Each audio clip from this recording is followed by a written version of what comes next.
La joven república, que nació en 1931, tenía muy buenas intenciones, pero pocas armas. Tenía enemigos exteriores e interiores. Dentro no había cambiado nada del poder en el Estado. La nobleza, los terratenientes, la Iglesia Católica y el ejército no estaban en absoluto mermados en su capacidad para manejar el país. Las reformas, como la agraria, que durante el periodo 1931-1933 se intentaron llevar a cabo, quedaron en muchos casos en papel mojado, dada la influencia que aún ejercían los grandes propietarios. La reforma educativa estaba llamada a ser el motor del cambio, pero esto es algo que requiere años de estabilidad y no le fue permitido.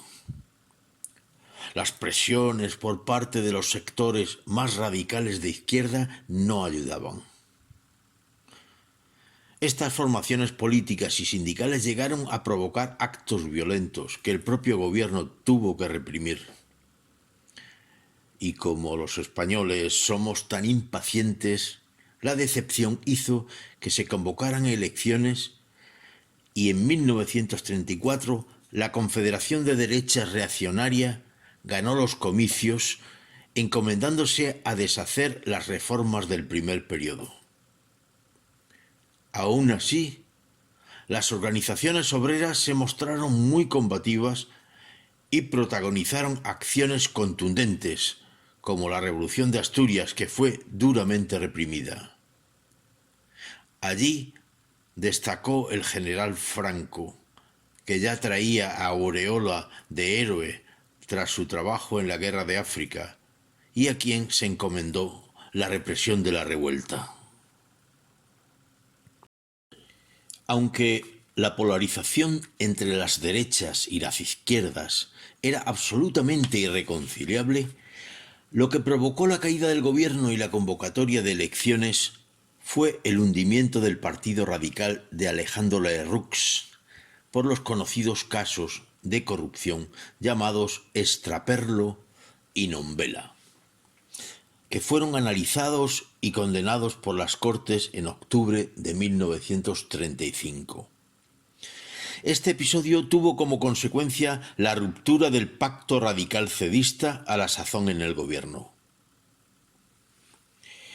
Obligado el presidente a convocar nuevas elecciones, las izquierdas, en un ejercicio extraño al que habitualmente tenían acostumbrado al país, y siguen haciéndolo,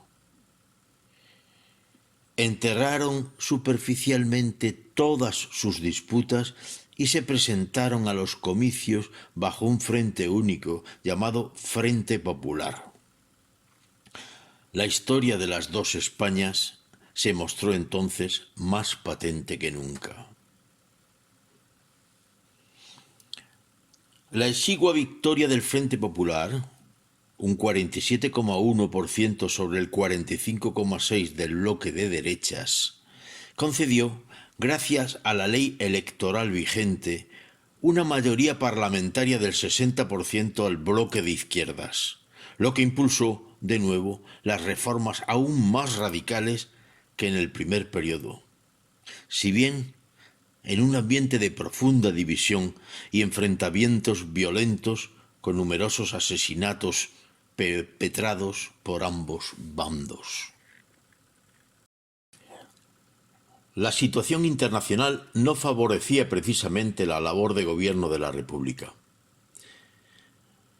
En Europa se mascaba el enfrentamiento entre las potencias del eje y los países aliados, formado el primero por la Alemania nacionalsocialista de Adolf Hitler y la Italia fascista de Benito Mussolini, pacto al que se unió en 1940 el Imperio de Japón, y el segundo bloque constituido circunstancialmente por Gran Bretaña, Francia, China y la Unión Soviética.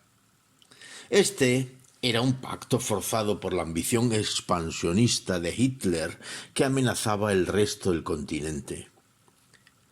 La entrada de los Estados Unidos, ya en plena guerra, determinó el transcurso de la misma y la victoria aliada, pero en el momento de la victoria del Frente Popular, lo único que existía era un miedo a las políticas del Tercer Reich por parte de las democracias occidentales, que no se atrevieron a intervenir hasta la invasión alemana de Polonia. Pero esto ocurrió 4 años después de los hechos que ahora narramos.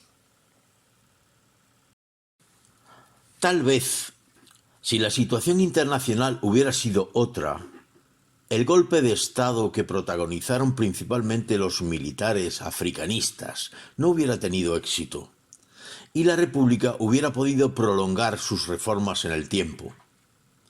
Pero la situación era tan propicia que ni la Iglesia, ni la oligarquía, ni el ejército se lo pensaron más tiempo. Justificándose en la anarquía reinante y en la debilidad de un gobierno presionado por sus coaligados más radicales que exigían reformas revolucionarias, en julio de 1936 triunfó un pronunciamiento militar en la mayoría de las guarniciones del país,